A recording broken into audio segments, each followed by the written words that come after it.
You want to produce a child who is loving and moral and productive and independent. And you can't produce an independent child unless he or she is capable of making decisions away from you. If a parent is always over a child's shoulder, monitoring, that child can't be independent because he or she can't totally own the decision.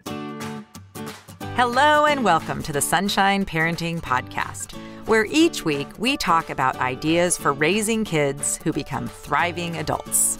I'm your host, Audrey Monkey. Here on the podcast, I share my experiences raising 5 kids who currently range in age from 16 to 26 and working with thousands more as a summer camp director over the past 3 decades. I'm the author of Happy Campers, and I frequently do workshops with parents, teachers, and summer camp professionals about social skills, connection, and happiness, topics I researched extensively for my master's in psychology. If you want tools for raising kind, optimistic, self-reliant kids who become thriving adults, you've come to the right place. Hey, Sunshine Parenting listeners, and welcome to episode 173, which is first being released on Friday, May 14th, 2021. This week, I'm talking with one of my favorite speakers and authors, Michael Thompson, Ph.D. For nearly 4 decades, Michael Thompson has worked as a clinical psychologist, school consultant, and international speaker on the subjects of children, schools, and parenting. He's authored 9 books focusing on the emotional lives of boys, friendships, and social cruelty in childhood, the impact of summer camp experiences on child development, the tensions that arise in the parent-teacher relationships, and the psychological aspects of school leadership. I first met Michael nearly 20 years ago at an American Camp Association conference where he was a keynote speaker. I'm such a big fan of Michael and his work that he was one of the very first guests I invited on my podcast when I started it back in 2017. You can listen to our first chat back in episode number 10. In this week's conversation, I ask Michael for some of his best advice for parents. We also talk at length about his book, Homesick and Happy, How Time Away from Parents Helps Kids Grow. Well, welcome to the podcast, Michael. Thank you, Audrey. I'm delighted to be here. So fun to have you back on. I think it's been 2 or 3 years since I first had you on, but I can't remember. I keep track of that kind of thing. The years go by quickly, don't they? They do. Well, you are just, as I always say, just one of the people that in the camp industry and just the parenting world and the education world, you are just a voice of reason for all of us. So thank you for continuing to help us all as we figure out how to raise awesome, well-adjusted kids. Well, I'm trying to have parents find more confidence in their I think their natural reflexes and their common sense. Okay, well, let's talk about that because that was one thing I just wanted to for you to share today. If people don't know you and you're just kind of meeting them for the first time or they're hearing from you the first time and they haven't read any of your 9 books or heard you speak, what are some of the things that like messages that you have for parents today to just help guide them through this kind of crazy time? Well, there are 2 things that come to mind. One was I was trained as a psychoanalytic therapist, and I was profoundly influenced by the work of Donald W. Winnicott, an English pediatrician turned psychoanalyst. I think it was his 20 years as a pediatrician, which allowed him to write this. But he was writing to parents about what he called the good enough parent. He doesn't believe you can be a perfect parent, and he doesn't believe that children need a perfect parent. They need a good enough parent, an attentive enough parent, a loving enough parent. You get short-tempered and you shout at your children. A fellow came to me once and said, I'm using this website where you never shout at your children. And I'm thinking, oh, really? Well, it's too late for me on that one. Right? Most parents have shouted at their children. It's just human. And you have to forgive yourself. So the other axiom I like, someone said, I don't know where I got the quotation, but parenting is the best thing we do. It isn't the thing we do best. And there are many, many skilled parents who feel like they're hitting on all cylinders in their job or in their profession and do this and that, but they're missing things. You know, the jalopy of parenting is a rougher ride for them, and they can't accept that that's the way it comes. That your children come into this world designed to love you, to adore you, to want to follow you, and also to bump up against you, to challenge you, and to disobey you. And anybody who's had a 2 or 3 year old should know that lesson rather vividly, because they do it early and often. And the great psychologist Erik Erikson said the first stage of life is to develop trust and confidence. And the second stage is the will to be oneself, autonomy, pushback. And there's always that alternation between trusting your parents and pushing back on your parents. And that's the way they're built. And that's what we must respond to. So the idea that you can get it so right, you're perfect every time, is to me rubbish. Can't be done. Well, that's very reassuring for all of us because it's so true. And I think, people are running around thinking, you read something about how it's important to, speak positively to your kids. And of course, it's good to always try your best. But like you said, there's going to be days where you're frustrated, your kids are frustrated, things go wrong. And so, just that, you need to repair, Right. and keep the relationship and all that. But I love that. I love that. The good enough. I think that's what we all need to relax a little, maybe. Do parents just need to kind of chill? Oh, yes. This generation of parents is the most conscientious, the most devoted mothers in the last 30 years. Educated mothers have doubled the amount of time they spend with their children. And incidentally, educated fathers have also doubled their time. It's many few hours that fathers spend in comparison to mothers. But a lot of this doubling of mother time is homework supervision and worrying, and doubling your time, but doubling the anxiety you're bathing your child in is not a gift. Mm-hmm. Interesting.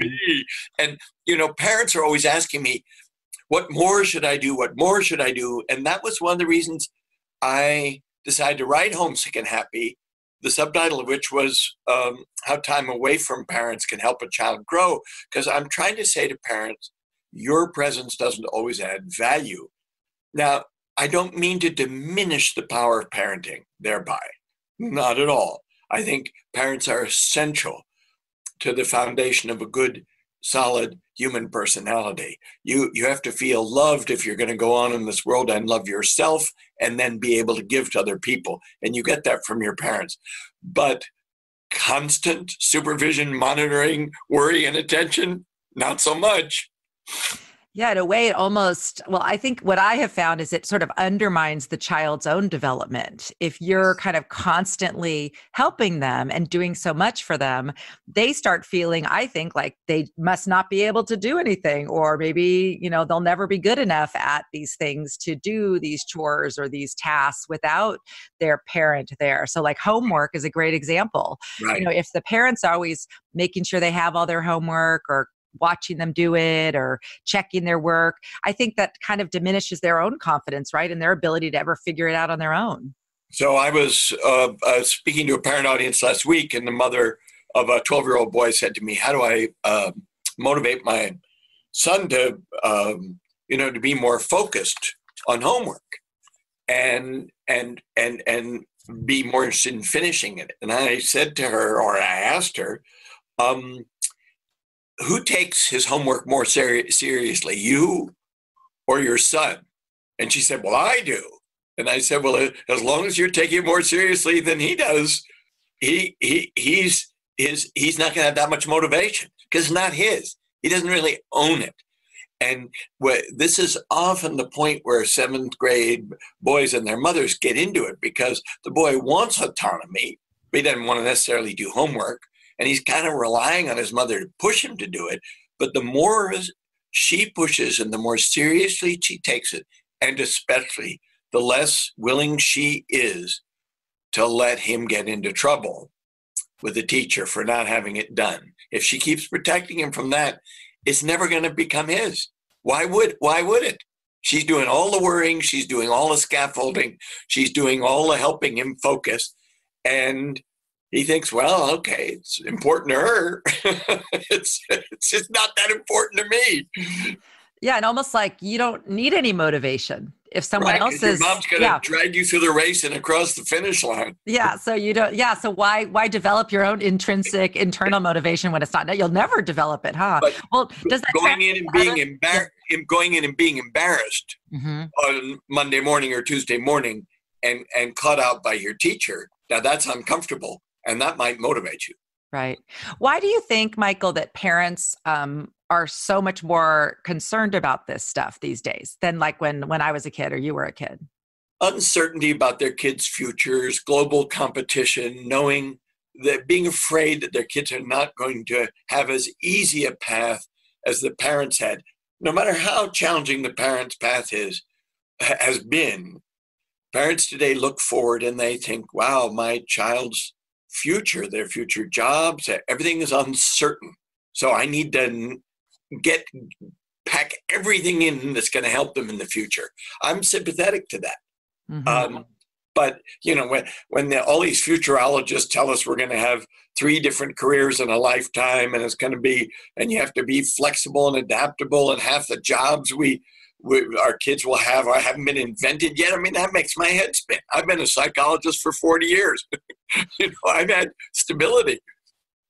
But it's also just, again, that kind of points to what do our kids really need? So what are you now when you talk to parents? Okay, so you need to be good enough. And here are the things that will benefit your kids. Well, interestingly, the corporations in the United States have been giving out these lists. The World Economic Forum, a lot of the Forbes 500 companies got together and said, what were the 21st century skills? And there's quite a consensus on what they are. You need to be able to collaborate. You need teamwork. You need self-control and self-awareness. Daniel Goleman talked about these in EQ. And all of the research shows that EQ is more important for future job success than IQ. It's not that IQ is unimportant, but EQ is more important because you can be bright and clueless, and you then can't keep a job or take a leadership position or be looked to lead a team. So if you want to be a success, these are the kinds of things that corporate America is telling us. And I recommend anybody look up 21st century skills or the World Economic Forum list of what employees are going to need, and on and on. I go on and on because I use them and I cite them, but there's this unanimity of view, and a lot of it is social emotional learning, not book learning and not homework. Which is what I always say, because, from the camp world, of course, that our focus is 100% on the social emotional. Yes. And so that's why camp experiences can be so beneficial for kids, and maybe especially for the ones who maybe have a really high IQ and are, effective in school, but have trouble communicating or collaborating with other kids. So you're sharing a cabin or a tent with 8 or 10 kids. That's collaboration. Oh, yeah. A tent inspection in the morning, that's collaboration.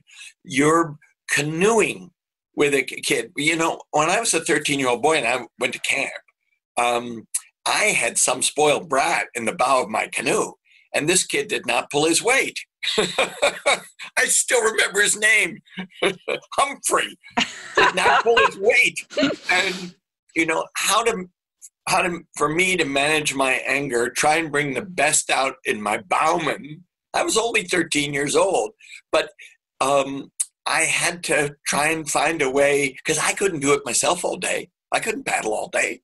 I needed his help, and he needed me to help motivate him. He was happy to have me paddle, but never mind. I don't want to go on too much about Humphrey. But these kinds of experiences are very vivid in my mind, and they come from camp. I think I've seen so much lately about how, America is a very individualistic, competitive focus. Yes. We're kind of all about, scores and, college rankings and sports things. And it's just very much kind of in our psyche. Right. And, a lot of those values are kind of counter to these 21st century skills. That's right.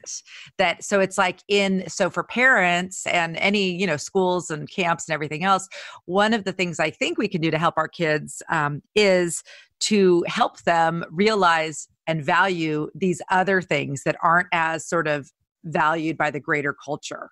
Yes. But sometimes you have to pry children out of their parents' arms to get them into an experience where they have to rely on other kids. I had, after my camp experience as a teenager in college, I was an instructor at Hurricane Island Outward Bound in Penobscot Bay, and we were making kids go over a 10-foot wooden wall. And that's serious stuff. But the most important thing about getting over a 10-foot wooden wall is you cannot do it alone. There's just no way you can do it alone. And if you have to get a group of 12 guys over it, you have to figure out who's got what skills, who's got what kind of strength, who's got what kind of height, right? And you have to organize yourselves so that you're maxing out everybody's skills. And your mother can't save you from that, and your father can't coach you in that. That is something you can only do with other kids. And there are many of the kinds of activities that occur both spontaneously in camp, but also occur because counselors put you in those situations where the only thing that gets you through is cooperation and understanding. Mm-hmm. So true. Have you ever done that exercise? I've done that one I've been at conferences where, they say, here's a paper cup, or it can be anything, or a paper clip. List all the things you could do with this. And you write your list by yourself. Yeah. And then they have you group up together. Yeah. And, you go from like the 5 to 10 things that you thought of to like hundreds. It like exponentially improves. Reminds you you're not that smart, right? Yeah. You're not that on a solo basis. You're just not that dazzlingly bright. Correct. And I love, even just being doing this podcast, I love talking to people because I talk to you. It reminds me of something. It's like this spurring on of ideas. And it's such an important thing that our kids learn that they're going to be better by collaborating and creating with a team, that whatever their product or their thing they create or their business is going to be 10 times better when they, combine their strengths with the strengths of other people, and they figure out that self-awareness piece that you talk about. Mm-hmm. So important. I love that.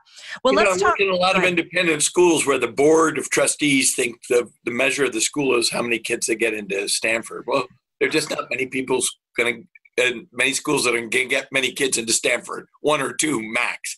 And those kids are brilliant, and they're born for school. But the kids who go out from that school to the workplace and cooperate and lead, that a school can produce a lot more of those kids, actually. Yeah, they can have a positive impact by teaching those collaboration skills and that flexibility and the ability to focus. There's all these important skills that need to be more prioritized than the test score or the grade on a particular test. You're preaching to the choir with me. I know, but it's so hard when you're in it. And I know when my kids were younger too, you get a little panic, they're not very focused on their homework. Is this ever going to change? Right. And, it seems like they sort it out. They either start getting more diligent or they find another thing to do where they can be productive. And, so if school's not their thing, you want to help them find what is. Yeah, it's hard for parents to come to grips with the idea that school's not your kid's thing because they have so many years of it to go.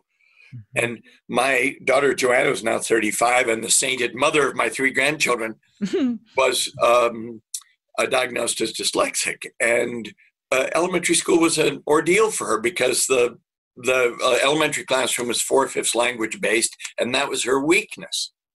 No one told us when she was in 4th grade and not reading very well that she could go into the hotel business, manage 40 employees, and not have to read all that much. They don't tell you that when you're the parent of a 4th grader. Yeah, and I wish, but see, your wise voice, hopefully, is if it goes from this podcast into people's ears, the parent of the 4th grader will hear that and be reassured that it's all going to be okay. Right. My wife and I lived it. We lived it. We rented our garments and worried and worried and worried and. And here she is, thriving. and a brilliant mother of 3 gorgeous grandchildren. What can I say? Well, and I think that's part of this too. I find that so many kids have, different things going on with them. They call it differently wired. I had Debbie Reber on my podcast, and, she's the mother to a son who's Asperger's. He's on the spectrum, and she's had to kind of help him navigate the world. And there's a lot of parents out there who have dyslexic kids, ADHD, all these things. And, traditional school and what's expected isn't a really easy fit for them. Right. So, we have to be just kind of embrace our kids for who they are, not who we want them to be, I guess is kind of the main idea. Okay. Well, Michael, in our last few minutes, I just want to spend a few minutes talking about Homesick and Happy, your book. And I want to kind of broaden the perspective. So whether or not people listening are thinking about camp for their kids or just raising kids who they hope eventually will go to college or maybe pursue a career in the military or do something that's away from home. Not all kids do. In some places, like where I live, a lot of kids don't ever leave here.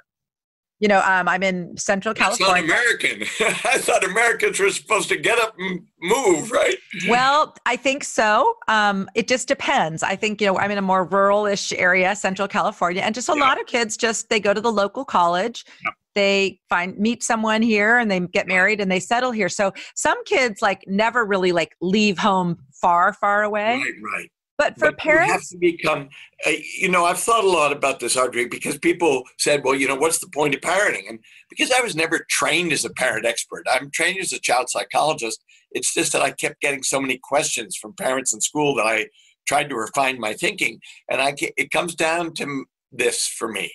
You want to produce a child who is loving and moral and productive and independent. Loving, moral, productive, independent. And you can't produce an independent child unless he or she is capable of making decisions away from you. By definition, if a parent is always over a child's shoulder, always, monitoring, that child can't be independent because he or she can't totally own the decision. When you send a child to camp, yes, they have counselors and everything else, but the camp is set up with choice. That's been a tradition in American camps, right, since the 1920s. A kid chooses what she wants, chooses what he wants, and the counselor says, okay, and honors that request. But mom and dad aren't there to say, no, wouldn't you rather do horseback riding? Wouldn't you rather do, and so the kid makes a decision and then has to live with it. And day after day after day, that kind of independent decision-making, which seems so small, is actually life-changing because kids don't get those kinds of independent decisions in school. I mean, when you think about what place you learn to be a loving, moral, independent, and productive human being, school can do a lot for you in terms of productive. Absolutely it can. And your family can do a lot for you in loving, but independent, got to be away. Your parents have to open the door and let you go out. Which is so hard for some parents. It really isn't. Know. And I feel for them. And I think especially now when I think they're so accustomed to having so much involvement with their kids, when they are so spending all those extra hours and so much of their life is focused on their kids, and they feel like they're supposed to be tracking their every move and their homework. And they had a radio transmitter in the child's room. They've heard every whimper and cry. I mean, the extent to which we can be involved in our children's lives and see them. And why? I mean, people have cameras up to make sure the nanny doesn't abuse them. You can see everything. I mean, but you got to stop at some point. I know. Yeah. It's so interesting. Well, so we send your book to all of our first year families. And a lot of camps are doing this because we all realize that it's this bigger message, and it's not just about camp. Your message is what you just said, that it's a really painful thing often for parents, but it's just the reality that our kids are not going to necessarily become independent or make decisions on their own unless, in some cases, we really force them to do so. There are some kids who kind of naturally are inclined to be quite independent and will assert themselves and say, this is what I'm doing. But there's many others who will just go with the flow, let parents make all those decisions. And, even in my own family, that I see the variety of kids, the ones who will text questions, when they come up, or versus the ones who said, I decided to do this. And it's like, and so even when they're adults, as a parent, you have to navigate that and be able to still go back to them and say, I know that you'll figure this out. I feel you've made so many great decisions in the past, and but if you want to, run any ideas off of me or whatever, I'm happy to chat, but I really have confidence that you can make this decision. Audrey, I had a teacher in Chicago, a psychiatrist and psychoanalyst. And he said, as a therapist, you're going to be tempted to run somebody else's life. Have some humility. He said, if you run somebody else's life, you're going to make a hash of it. And they have more information than you do. You can help them. You can support them. But when parents think they can run their child's life better than their child can, they are, by definition, giving their child a vote of no confidence in that child's judgment and experience. And if you continually give your child a vote of no confidence, well, how can your child be confident? They have to make decisions, have it turn out to be right, and feel confident. So I was actually at dinner last night with a mother whom I really respect. And she has two daughters in there, one in the 40s and one in the 30s. And both of the daughters are facing big decisions. Now, this woman is very wise. She's very experienced. She's very smart. And this is what she said. Well, I don't know much about that. What do you think you're going to do? I don't know much about that. Oh, what do you think you're going to do? She's past. In her late 60s, she's past giving advice to her daughters of 30 and 40 because she actually doesn't know as much as her daughters about it. But I believe that's a kind of a philosophical achievement to shut up and stop giving advice. And I'll tell you why I admire it. Because I haven't achieved it yet. I know. Well, some of us have that personality, Michael, where we just can't stop. Yeah, we've read a lot of yeah. Oh gosh. But I agree. It's such an important thing. And that's where, I don't know who your spouse is as a parent, but mine is that great listener, very calm and right.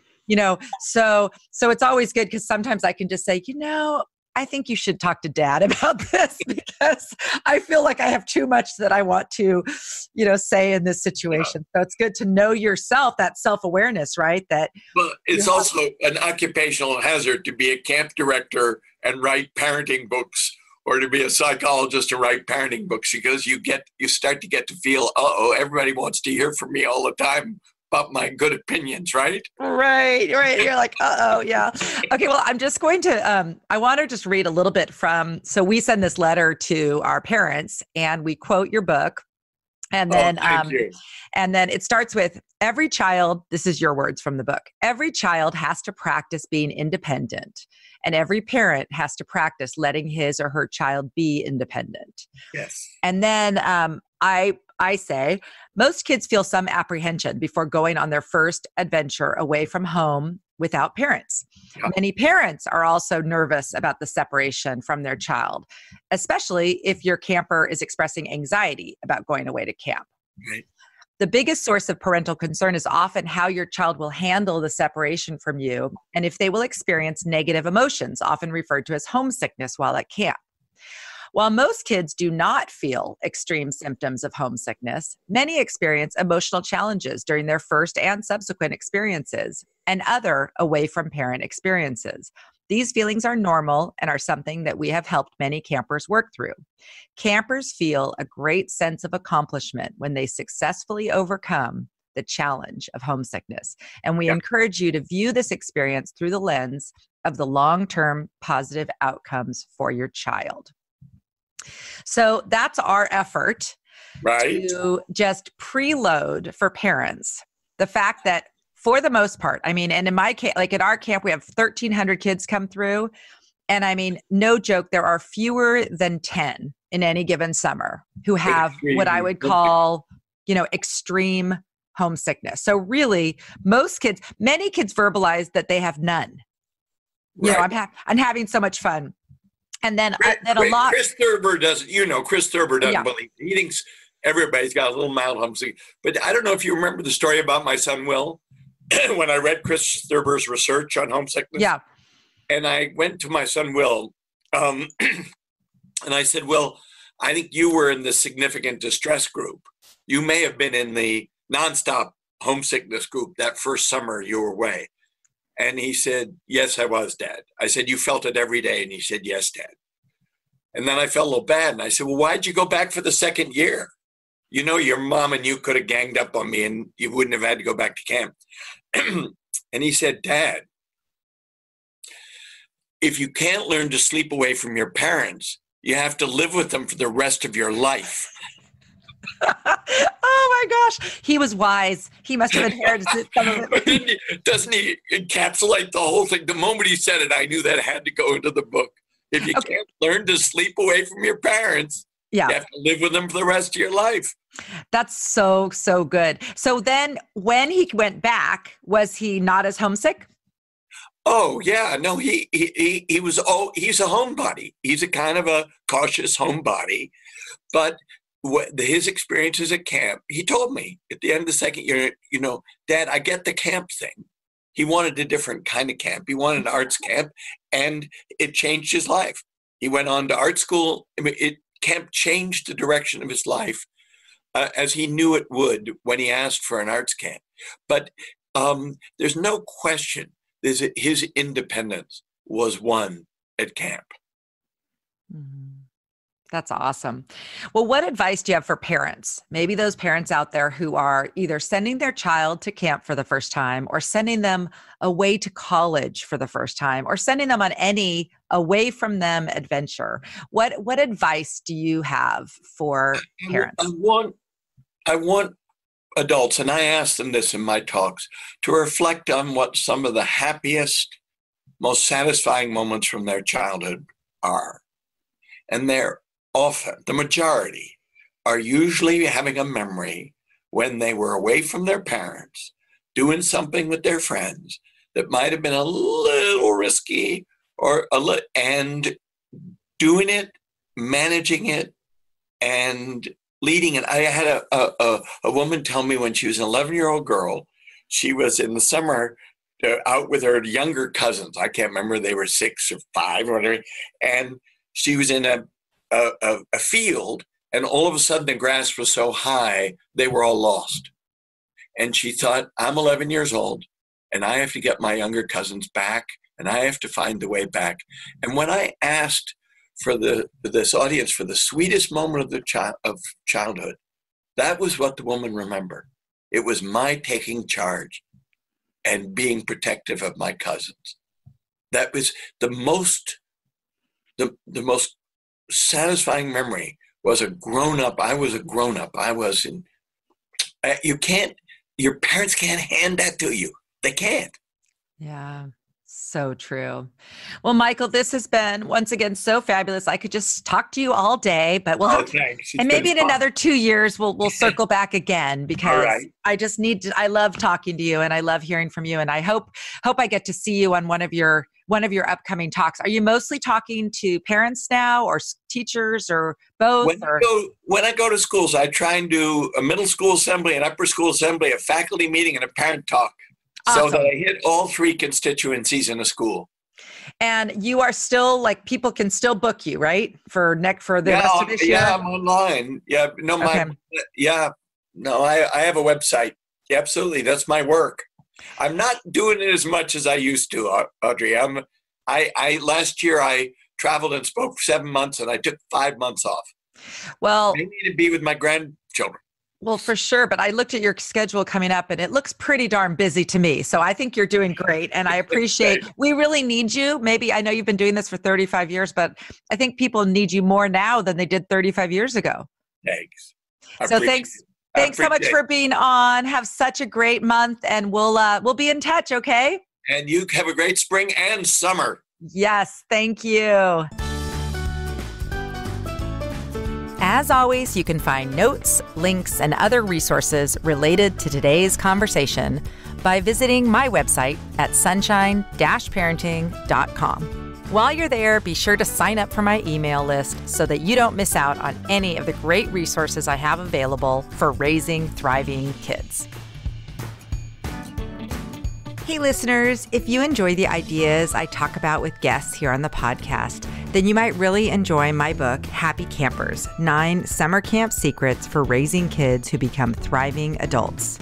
In Happy Campers, I share research-backed strategies that I've used at my summer camp for more than 35 years and in my own family, raising my 5 kids. I cover ways you can create a happier, more connected, more positive family culture. And I specifically share ways you can help raise kids who are optimistic, kind, resilient, and are better at making and keeping friends. Here's an excerpt from Camp Secret number 8, Make It Cool to Be Kind. While our hackles will naturally rise and our protective instincts will kick into gear upon hearing about someone saying or doing something mean to our precious child, it serves us well to remember that, unfortunately, mean people will be a part of our child's world forever. Instead of jumping in to intervene and rescue our child from the pain, we usually serve them better by teaching them how to respond with compassion and curiosity. Launching a school-wide, adult-driven attack usually doesn't work because adults are notoriously bad at figuring out the root causes of meanness.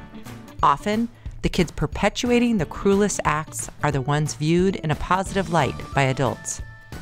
Our kids' social lives are extremely complicated, and often the kid committing the unkind act is doing it at the urging of another kid. We need to encourage our kids to talk with us about negative social experiences, explore the possible whys together, and ensure that they don't get led down the road to meanness. I'm Audrey Monkey. Thank you for joining me for the Sunshine Parenting Podcast. Join me again for more conversations about raising kids who become thriving adults.